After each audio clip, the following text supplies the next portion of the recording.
Lismore Jobs Fair, and thank you for joining this presentation on creating a standout resume. My name is Anthony Allardyce. I'm from the Department of Employment and Workplace Relations. I'd like to introduce our guest presenter today, Monique Jeremiah from Exceptional Tuition and Resumes. Monique's come especially to give us this presentation today, some tips and advice on how to create a fantastic resume that stands out from the crowd. Monique, welcome. Thank you very much, Anthony. Alright, how's everyone today? Feeling good? Nice and pumped? Yep. Thank you for having me this morning. So basically, I'd like to present a seminar to you that's very practical because for me, I love to see our job seekers succeeding, and I would love to see you get the job that you absolutely love and have always desired, okay? So a little bit about our company. So we specialise in generally nursing and construction-based resumes. However, today, what my aim will be is to give you some really practical tips so that you can have a look at your own resume and basically evaluate it and add in the components that are missing in your resume. So in terms of my history, I've come from a human resources and training background, and I've been doing resume writing for the last 12 years, so I absolutely love that side of employment. For me, being in the training environment, I also love to find feedback for you as well. So if you have any questions along the way, feel free to ask. But today we'll be basically looking at the specific components of a resume to help you stand out. So these are the sections of your resume which we'll be covering today. So the career objective, the career profile, personal characteristics, the education, employment history, achievements, and your references. So the first part of your resume is your career objectives. So when you are writing a resume, the most important element that you need to have is to know in your mind exactly what kind of role you're applying for, okay? Because when recruiters are looking at your resume, what they normally do is check, have a glance and see whether you know your direction in your career, okay? So this is probably the most important part of your resume because it's going to be at the very top of your resume and straight after your contact details, okay? So when you write your career objective, it's basically a small paragraph and you should have it in just a couple of lines, basically telling the recruiter exactly what role you are targeting, okay? So when you write your career objective, it's not airy-fairy, it's very, very specific. So the first part, obviously, is in that first sentence, you should actually state what is the job title that you're applying for, okay? And in what capacity are you applying for? So are you looking for a full-time job or a part-time job or a casual job, okay? And if you are going for a specific industry, it's also important to focus on that as well, okay? Because the more specific you are, the easier it is for a recruiter to identify where they can position you or if there's a potential opportunity coming up where they can place you, okay? So job title, the type of employment and the industry. Also in your career objective, you need to consider mentioning the location of where you're actually applying for, okay? Because remember, you don't want to be applying all over Australia, you want to be in a specific town, maybe that's closest to you.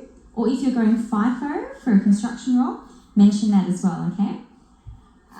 Also, it's important to mention why you want to work in a particular role because passion is something that recruiters love, and myself as an employer, I love to see that people want to work with my organisation because it's in their heart, not only because they're skilled at the job, but because it's in their heart, okay? So sell the passion. And also, what is the other reason? So if you, for example, have an experience in a particular career, so say you've had a career for 10, 15 years in a particular industry, you may also like to mention that as well, okay? Because anything that sells you in that career objective is going to encourage the recruiter to keep going through your resume, okay? So after the career objective section, you may or may not like to put a career profile section as well, okay? So the career profile is basically a snapshot of what you've been doing in the last, say, 10 to 15 years, okay? And basically, it summarises what you bring to the table in terms of your employment history, okay? And what you can do is when you write your cover letter, you can also copy and paste that career profile section and put that into your cover letter as well. So the two sort of marry up together. So that's why I was saying before, it's so important to have your career objective very, very specific, because you're pretty much copying and pasting those first two sections of your career objective and career profile into your cover letter. And that's how the recruiters know exactly what sort of position you're going for, okay? So that's our two key sections. Now, after you've covered the career objective and career profile, you then need to pop in your personal characteristics. So personal characteristics is basically about, what you bring to the table as an employee. So communication skills is probably going to be one of your most important elements that you include, just in dot points. So communication may be like your technical skills, it could be your verbal skills, it could be your ability to use social media potentially in some aspect.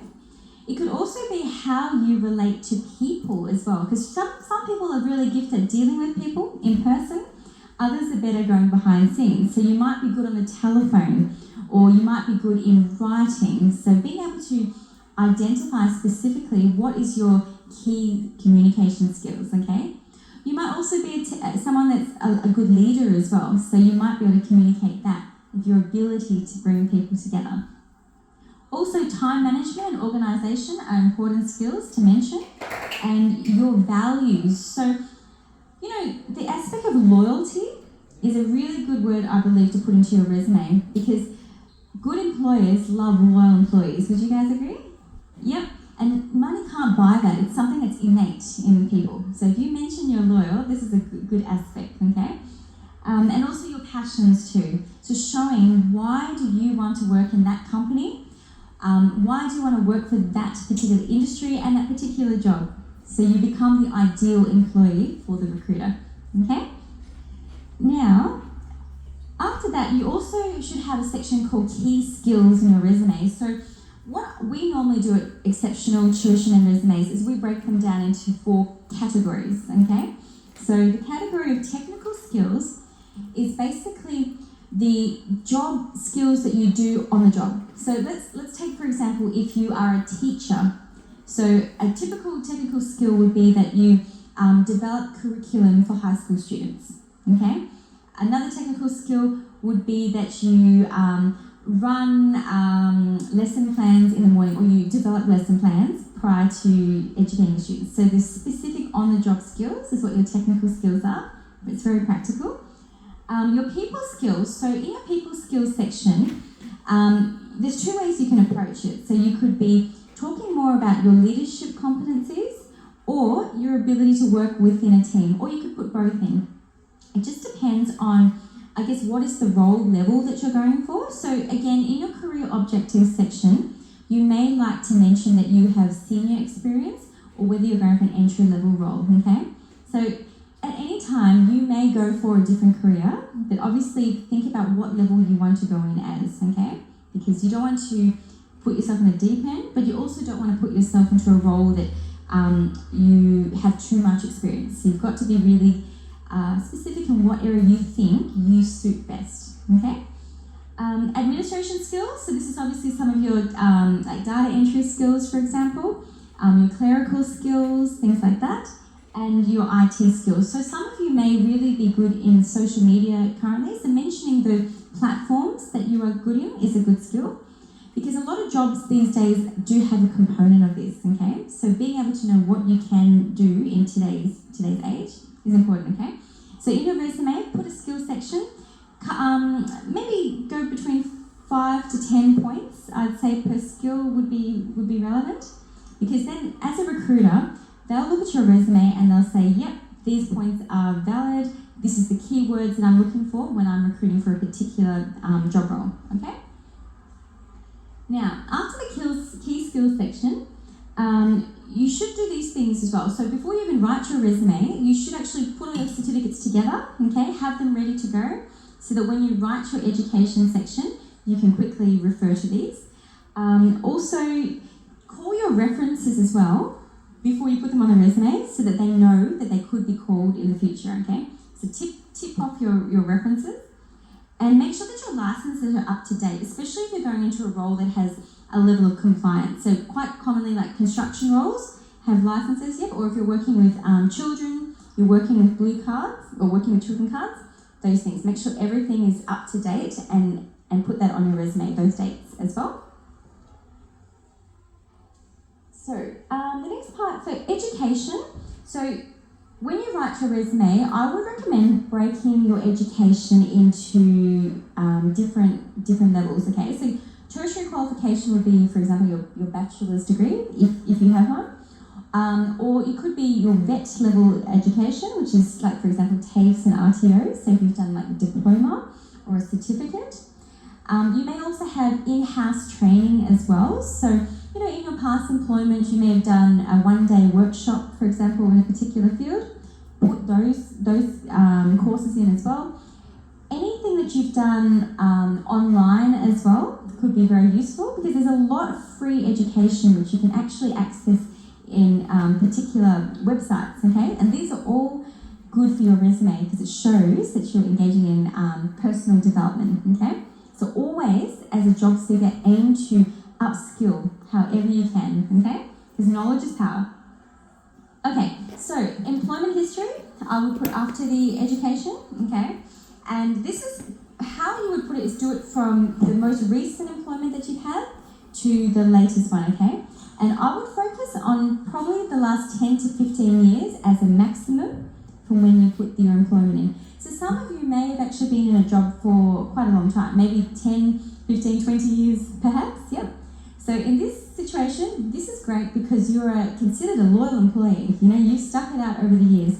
But for others, you may have had a few employment. So just obviously capture the key duties that you had in that role, okay? Capture the job title, the company, the years that you've been in employment, okay, and also the location as well, okay? Because location is important so people can see where you've worked and whether you've worked from project to project or just been in a set area, okay? So employment's very important. And the duties, just put them in dot points. You don't need to put the word key responsibilities or job duties. Just put dot points straight underneath where you list the company and the job titles, okay? So to save space. So that's another thing too. For your resume, I would recommend that you just have 2 pages. That's fine. If you can, do 2 columns on each page, and that's how you get all the information together, okay? Because you want to capture as much information as you can about your resume without cutting off any important parts, okay?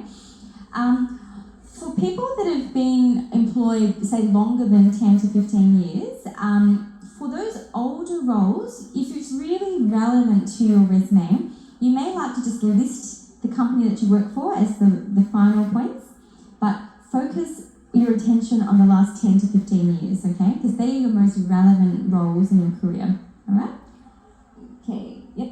Oh, yeah, and also, if you've been in a job which is too short-term, I would just remove it from your resume, you know what I mean? Because employers sometimes will wonder why they're too short. If you've been in a job which has multiple projects, then state that in your resume that you work for an employer or a contractor and you then have project-based work, okay? But just, that's more so for the tradies who are in the room, okay? Yep. Short term? I would say less than 3 months, yeah. Because generally for your probation it's normally six months, yeah. Some projects may be 3 months, some may be even 2 weeks if it's project-based included, but if it's shorter than that, I would just remove it, yeah. Okay, so your references, as we mentioned before, so I would just put 3 references on your resume as a maximum. Make sure that they are professional references if you can, just for the credibility of your resume.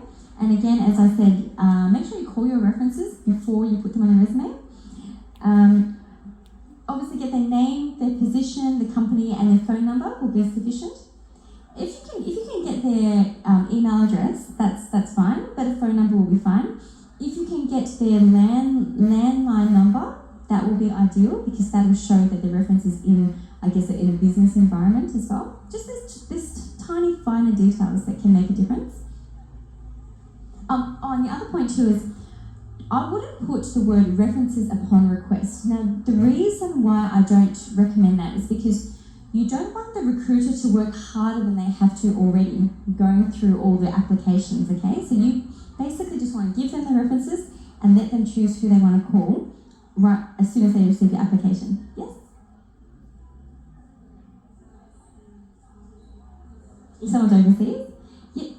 I would say give the email address. That'll be the best, yeah. Because as long as you can get the references, make sure your references are still existing. They're still happy to accept you. Yep. Make sure they're still alive as well. I'm just being honest. Yep. Because you want the recruiter to basically make that call, get the positive word about you, and then go further in the application process. Okay. Okay. So also your achievements and community activities is really important.